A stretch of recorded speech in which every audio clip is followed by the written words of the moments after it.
dalam proses pembelajaran. Nah, maksud dari teori ini, ada yang tahu? Tidak. Jadi saya kasih tahu ya. Jadi, maksud dari teori ini adalah teori yang bersifat membangun dari segi kemampuan, pemahaman dalam proses pembelajaran. Nah, dalam proses pembelajaran tentunya kita akan belajar untuk membangun. Nah, membangun dari segi kemampuan yang kita miliki, dari pemahaman kita yang berbeda-beda. Nanti dalam proses pembelajaran, kemampuan ini yang akan membangun, yang akan membuat kita mengerti mengenai sebuah pemahaman yang jelas. Atau mungkin Miss terlalu cepat anak-anak? Tidak, Miss.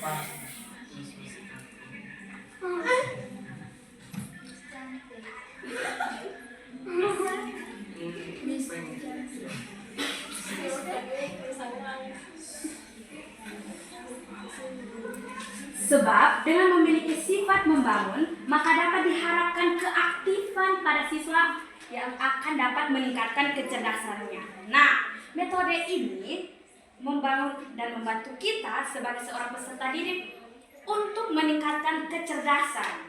Nah, anak-anak di sini Miss percaya kalau kalian semua ini pasti punya kecerdasan yang sangat luar biasa. Nah, dengan demikian, proses belajar ini sebenarnya tidak bergantung pada guru. Berarti tidak selamanya kita belajar itu terfokus atau terpaku pada misalnya guru ataupun metode yang nanti kita gunakan atau media.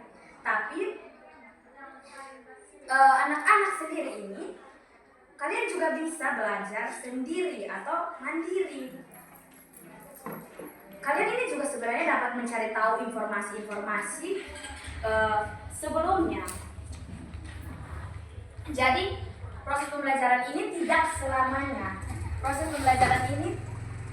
selamanya hanya berfokus pada satu arah. Tapi sebenarnya kalian, apalagi kalian sudah anak SMA ini pasti bisa belajar sendiri. Betul atau tidak ini? Betul. Kalau anak-anak sendiri lebih suka belajar sendiri atau diajar? Diajar sama Miss.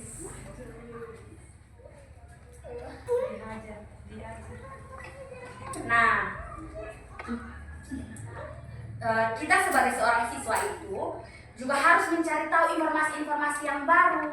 Tapi kita tidak boleh hanya berpegang pada informasi yang baru saja. Tapi kita juga harus berpegang dengan pengalaman yang pernah terjadi, agar apa yang pernah terjadi dengan apa yang sekarang terjadi itu kita gabungkan menjadi informasi baru untuk kita. Nah, yang kedua, prinsip-prinsip yang mendasari metode ini. Yang pertama, pengetahuan dibangun, bukan sekedar diterima. Kita tahu kalau pengetahuan itu bukan sekedar nantinya diterima oleh kita sebagai seorang peserta didik. Tapi kita sebagai seorang peserta didik juga harus membangun. Maksudnya harus ada timbal balik antara guru maupun siswa. Yang kedua, belajar adalah proses yang aktif. Tapi kalau Miss lihat-lihat, kita sebenarnya tidak aktif karena ini masing-masing sibuk sendiri. Ada yang main handphone, ada yang main laptop. Jadi ini pembelajaran yang menurut Miss tidak aktif karena kita tidak tahu apa yang Miss tidak tahu apa yang kalian lakukan. Kan percuma kan Miss berdiri di depan berbicara berjam-jam tapi hasilnya kalian tidak paham, kan percuma. Yang ketiga, belajar ini adalah kegiatan sosial. Pasti Miss tidak perlu menjelaskan lagi kalau belajar ini adalah kegiatan sosial. Pasti kita semua tahu. Yang keempat, pengetahuan lebih bermakna jika sesuai dengan konteks. Nah, kalau kita memiliki pengetahuan, ini akan lebih bermakna jika sesuai dengan konteks. Nah, maksudnya pengetahuan yang kita miliki ini harus didasari dengan sesuatu yang benar-benar nyata yang sudah kita pelajari, agar nantinya ketika kita memulai sesuatu yang baru itu tidak asal-asalan atau tidak secara sembarangan. Yang kelima, guru berperan sebagai fasilitator. Nah, Kalau itu Miss tidak perlu jelaskan karena ini sementara terjadi.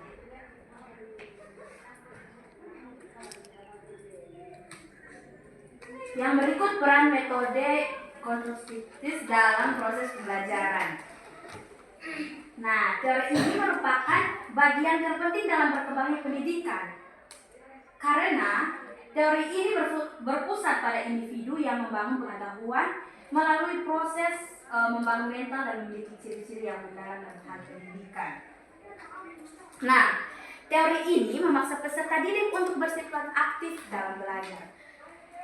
Kalau misalkan ya kita di dalam kelas terus misalnya sedang belajar seperti ini harusnya ada hubungan timbal balik. Kalau misalnya hanya monoton, Miss yang omong saja, anak-anak tidak mau bertanya, tidak mau memberikan ini itu, kan suasana kelas akan seperti sepi, percuma saja. Apalagi kan anak-anak sudah SMA, sudah besar, pasti mengerti apa yang Miss maksud. Nah, yang berikut, teori ini dapat menunjang pemahaman yang lebih mendalam. Dengan teori ini, peserta didik dapat menyatukan pengetahuan baru dengan pengetahuan sebelumnya. Berarti ini ada timbal balik. Jadi sebenarnya pengalaman sebelumnya itu sebenarnya sangat-sangat berguna untuk menyatukan pengetahuan kita yang baru. Tidak hanya itu, teori ini mengarahkan pada pembelajaran yang terletak peserta didik secara efektif ketika materi yang disampaikan secara konsisten. Maksudnya, peserta didik ini harus berpikir kritis secara efektif ketika Miss menyampaikan materi. Tentunya kalian semua pasti harus belajar. Dan bukan hanya belajar, supaya sebentar nantinya Miss bertanya kalau mungkin kalian bilang, oh sudah Miss, sudah paham. Tapi sebenarnya kan kita tidak tahu kalian sudah paham atau belum. Bisa saja kalian bilang paham, tapi paham ikut arus saja. Nah, teori ini juga mengajarkan kita sebagai seorang siswa, harus kita ini mengembangkan pola berpikir yang kritis dan juga kreatif. Nah, kelebihan dan kelemahan dari strategi yang tadi Miss jelaskan. Yang pertama, siswa lebih aktif dan kreatif. Nah, mungkin setelah kelas ini dan memberikan siswa dituntut untuk bagaimana memperhatikan teori yang sudah diketahui dalam kehidupannya. Mungkin ada yang mau bertanya atau kurang jelas, Miss persilakan. Boleh. Atau mungkin ada yang mau ditanyakan, boleh.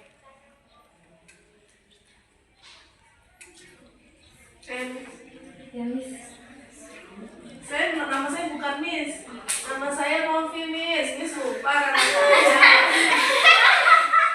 Miss, saya mau bertanya. Miss, boleh nggak kasih contohnya kepada kita? Soalnya kita tadi tahu sih, mengerti sih. Cuman kalau pakai contoh pasti kita lebih mengerti. Boleh? Boleh Miss, boleh. Nama saya bukan Miss. Nama saya Novi.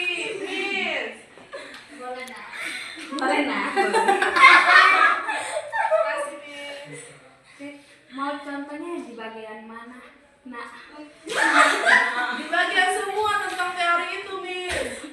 Coba kasih contoh, Miss. Contoh belajar ini gimana sih?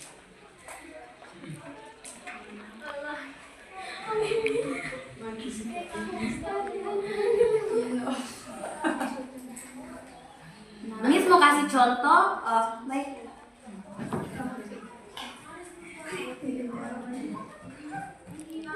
Mau izin bisa tidak bisa bilang kopi Miss? Tidak boleh pakai saya, Miss. Saya bukan Miss. Miss Mira nih. Baik Kak, Miss akan menjelaskan tentang contoh tentang prinsip-prinsip yang mendasari metode ini. Nah, yang pertama, pengetahuan dibangun bukan sekedar diterima. Contohnya, kan sementara ini kalian sedang menerima pengetahuan yang Miss kasih. Nah, pengetahuan ini bukan sekedar kalian terima saja, tetapi harus kalian asah, kalian olah dari diri kalian sendiri. Yang kedua, belajar adalah proses yang aktif, Nah, tapi Miss rasa ini kita kurang aktif karena tidak ada hubungan timbal balik. Maksud Miss yang aktif itu bagaimana? Yang ada yang aktif bertanya, ada yang tidak sibuk dengan gadgetnya masing-masing, tapi semuanya itu terfokuskan ke Miss. Biar kelas kita itu dari kelas yang aktif. Nah, yang berikut pengetahuan lebih bermakna jika sesuai konteks. Nah, kan tidak mungkin Miss berdiri di sini Miss jelaskan tanpa ada pengetahuan yang Miss ketahui. Yang berikut, guru berperan sebagai fasilitator. Nah, contohnya kan seperti yang sedang kita lakukan sekarang. Miss mengajar, Miss kasih apa yang Miss tahu ke anak-anak. Mungkin itu adalah sebuah peran yang sangat besar sih menurut Miss. Karena kita ini tidak akan bisa mengetahui apa-apa kalau tidak diajarkan. Memang punya kemampuan sendiri tapi harus dibangun. Mungkin itu saja Kak. Baik Miss, terima kasih Miss. Tapi saya mau tanya lagi. Boleh Kak. Miss, waktu saya buka buku, saya lihat di situ ada contohnya. Salah satunya adalah kan tadi Miss bilang kalau kita bisa belajar lewat sosial. Artinya kita bisa belajar lewat sesama kita, lingkungan kita dan lain sebagainya. Lalu di bukunya ditulis bahwa kita bisa belajar lewat berita-berita yang ada supaya tadi juga Miss bilang supaya kami jadi kritis. Nah, bagaimana kalau kami kasih satu berita ke Miss, kemudian salah satu dari kami atau dua dari kami bisa kasih tahu menurut pendapat kami berita itu seperti apa, isinya apa, terus apakah kami setuju dengan berita itu atau tidak. Miss mau tidak? Boleh ya, karena teman saya Jordan sudah menyiapkan beritanya Miss. Oke, boleh Jordan, silakan Jordan. Coba kasih tahu sama Miss. Berita apa? Coba kamu lihat di internet. Berita apa sih yang ada? Kamu kan kemarin kelas tahu. Mungkin Floresita juga mau membantu Jordan. Boleh. Teman-teman ada Miss. Kemarin ada yang sudah cari berita. Iya. Nama berita yang lagi hits FYP.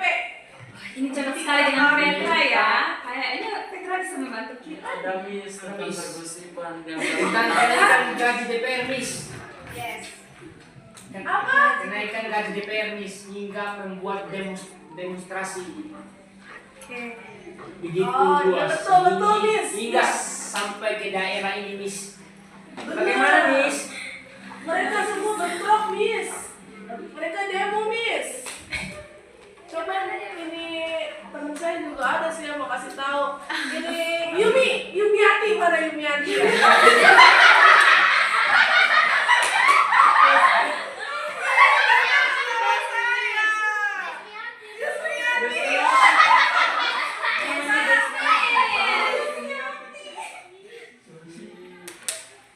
Saya kan bestinya dia, saya panggil dia Yumi, yang lain panggil Desi. Tapi kami nggak kenal Yumi.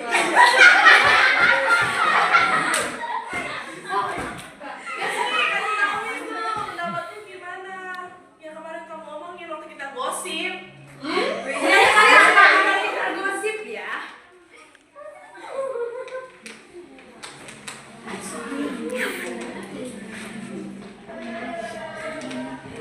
Ih, kenapa kamu diam?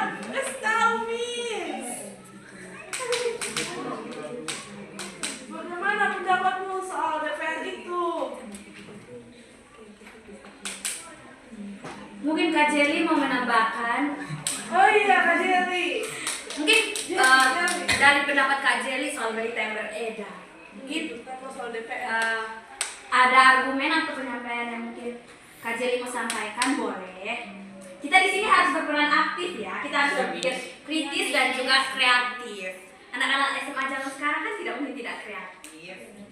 Iya dong. Kan anak-anak Gen Z.